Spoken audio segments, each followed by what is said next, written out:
오늘 함께 보실 말씀은 예레미야 25장 1절로 14절까지의 말씀입니다. 제가 가지고 있는 성경책은 구약성경 1090페이지에 있습니다. 예레미야 25장 1절로 14절까지 제가 한 절 여러분이 한 절 교독하시겠습니다. 유다의 왕 요시야의 아들 여호야김 넷째 해 곧 바벨론의 왕 느부갓네살 원년에 유다의 모든 백성에 관한 말씀이 예레미야에게 임하니라. 선지자 예레미야가 유다의 모든 백성과 예루살렘의 모든 주민에게 말하여 이르되 유다의 왕 아몬의 아들 요시야 왕 13째 해부터 오늘까지 23년 동안 여호와의 말씀이 내게 임하기로 내가 너희에게 꾸준히 일렀으나 너희가 순종하지 아니하였느니라. 그러므로 여호와께서 그의 모든 종 선지자들 너희에게 끊임없이 보내셨으나 너희가 순종하지 아니하였으며 귀를 기울여 듣지도 아니하였도다.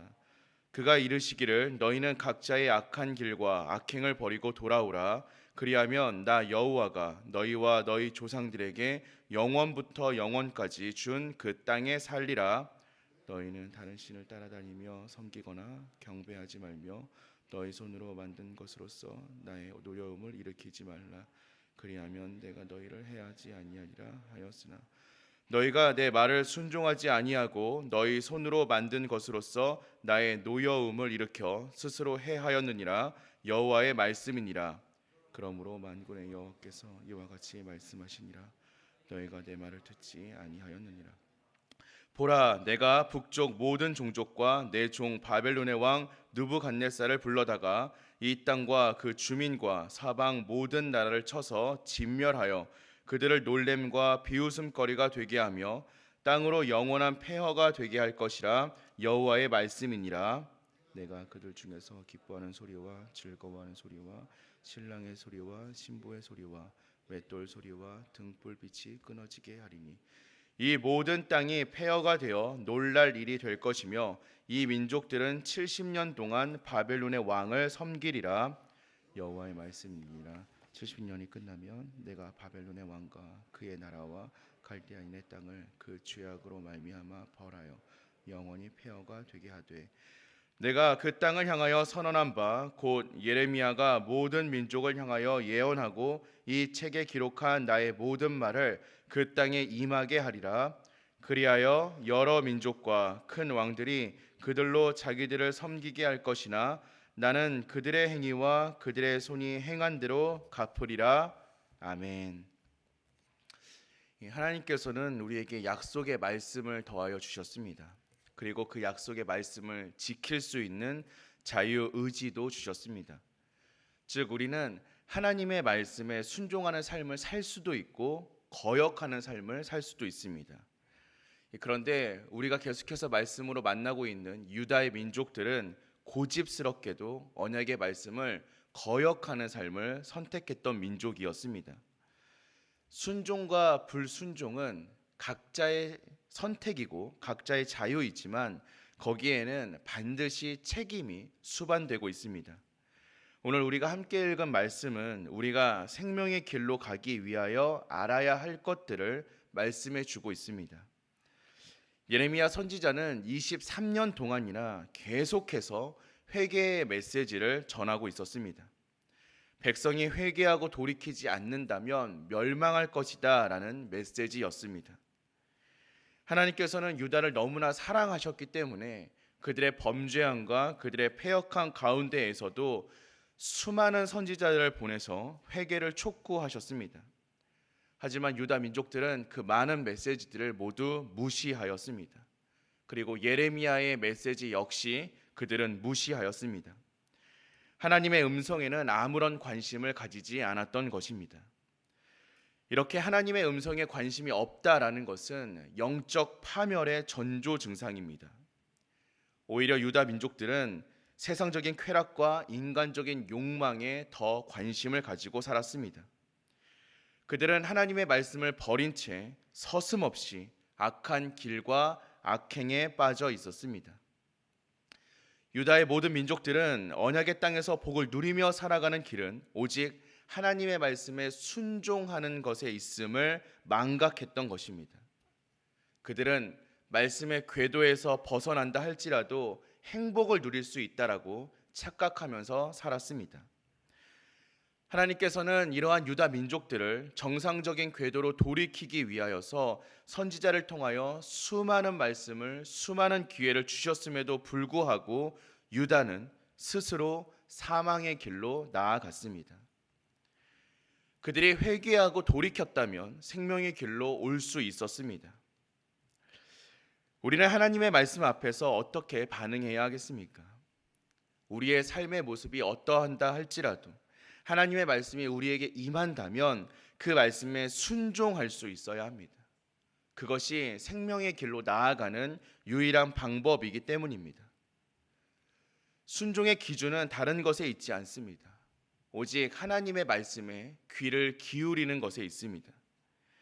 하나님께 순종하는 사람들은 하나님의 말씀을 사모하고 하나님의 말씀을 사랑하는 사람들입니다. 우리의 마음이 완악하다면 하나님께서 진노하실 것입니다. 그렇기 때문에 우리는 끊임없이 우리의 마음을 돌이키고 우리의 마음을 붙잡아서 우리가 온 마음을 다하여 하나님의 말씀을 사모하고 사랑할 수 있도록, 그래서 그 말씀에 순종할 수 있도록 살아갈 수 있어야 합니다. 사랑하는 성도 여러분, 순종하는 마음을 가지시기 바랍니다. 그것이 생명의 길로 갈 수 있는 유일한 방법입니다. 하나님께서는 유다 백성들에게 충분히 회개할 기회를 제공해 주셨습니다. 하나님께서는 우리들에게도 동일하게 많은 기회를 주고 계십니다. 하지만 하나님의 기다림에도 끝이 있습니다. 유다는 돌이키고 회개할 줄을 몰랐습니다. 결국 하나님께서는 바벨론을 들어 유다를 심판하십니다. 하나님은 불순종하는 자들에게 사랑의 매와 인생의 채찍으로 징계하십니다. 하나님의 경고는 불순종하고 완악한 백성들에게 유효한 것입니다. 그래서 하나님을 알지 못하는 이방의 대제국 바벨론이 언약 백성인 유다를 징계하는 하나님의 도구가 된 것입니다. 불순종의 끝은 파멸밖에 없습니다. 불순종의 또 다른 결과는 기쁨과 행복을 박탈당하는 것입니다. 죄악으로 돌진하는 유다 백성들에게 어떠한 기쁨이 있었겠습니까? 그들에게 어떠한 행복이 있었겠습니까? 하나님은 그들의 사람에게서 즐거움을 앗아가십니다. 그들이 불순종한다면 말입니다. 그것이 죄악의 대가입니다. 유다의 백성들은 바벨론의 포로로 끌려간 채 70년 동안 비참한 노예 생활을 하게 되었습니다. 만약 유다가 하나님의 말씀에 순종하였다면 평안한 가운데 하나님을 섬기며 복된 삶을 누리면서 살아갔을 것입니다. 하나님께서는 이미 언약 백성들에게 순종과 불순종의 결과를 경고해 주셨습니다. 그리고 하나님의 말씀은 그 말씀대로 반드시 이루어집니다. 모세, 예레미야, 그들을 비롯한 수많은 선지자들을 통하여서 하신 모든 말씀이 반드시 이루어진다는 것입니다. 그렇기 때문에 우리는 하나님의 말씀을 두렵고 떨리는 마음으로 받아야만 합니다. 가벼운 말씀이 아니라 그저 가볍게 책 안에 있는 교훈이 아니라 반드시 이루어질 하나님의 말씀으로 우리는 말씀을 마주해야 한다는 것입니다. 유다는 언약의 말씀대로 살지도 않았습니다. 그리고 돌이키라는 하나님의 경고도 무시하며 살아갔습니다. 그들은 자멸이라는 종착지를 향하여서 그대로 다름질하는 모습을 보일 뿐이었습니다. 우리는 우리의 삶이 잘못되었을 때 돌이킬 줄 알아야 합니다. 성경은 우리에게 끊임없이 회개하고 돌이키라고 말하고 있습니다. 삶의 어려움이 닥쳤을 때에도 우리의 삶을 돌아보고 회개하라라고 이야기하고 있습니다. 사랑하는 성도 여러분, 우리들에게 회개는 무엇입니까? 여러분들은 회개가 무엇이라고 생각하고 계십니까? 혹시 회개를 단순히 오늘 내가 거짓말한 걸 잘못했습니다라고 기도하는 것, 오늘 내가 누군가를 미워했던 것을 돌이키는 것 정도로 생각하고 있지는 않으십니까? 제가 들었던 어떤 설교 가운데 굉장히 충격적인 이야기가 있었습니다. 그 이야기는 이런 내용이었습니다. 우리가 남을 미워하는 것, 혹은 남을 때리는 것, 남에게 거짓말하는 것, 뭐 살인을 하는 것, 이런 것들은 죄가 아니다라는 이야기입니다.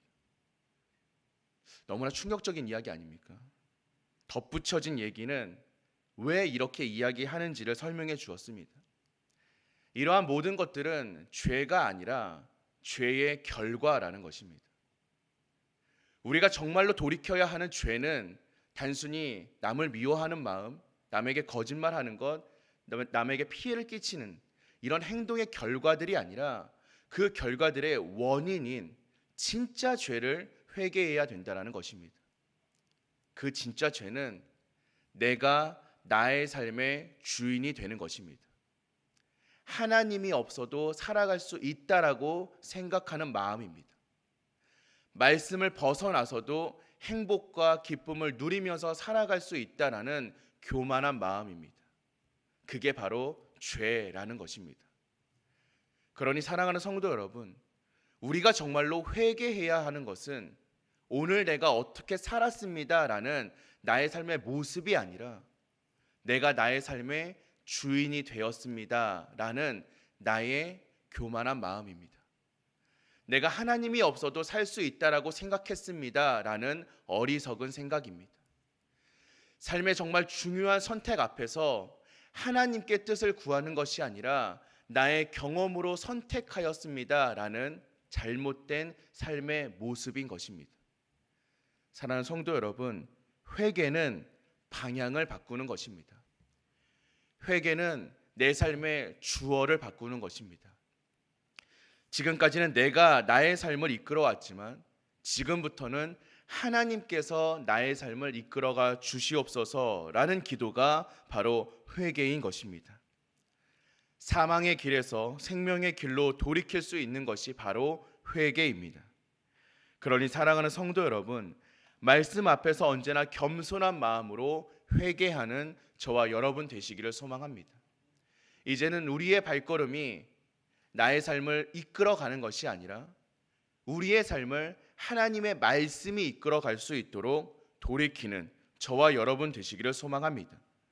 생명의 길을 가는 사람은 하나님의 말씀 앞에서 교만하지 않습니다. 하나님이 먼저 되는 삶, 하나님의 말씀이 기준이 되는 삶, 나는 내려놓고 나를 죽이는 삶, 그것이 바로 생명의 길, 올바른 길로 가는 사람의 모습인 줄로 믿습니다. 오늘 이 기도의 시간을 통하여서 나를 온전히 내려놓고 오직 주님만을 붙잡는 저와 여러분 되시기를 주님의 이름으로 간절히 축원드립니다. 우리 함께 기도하겠습니다.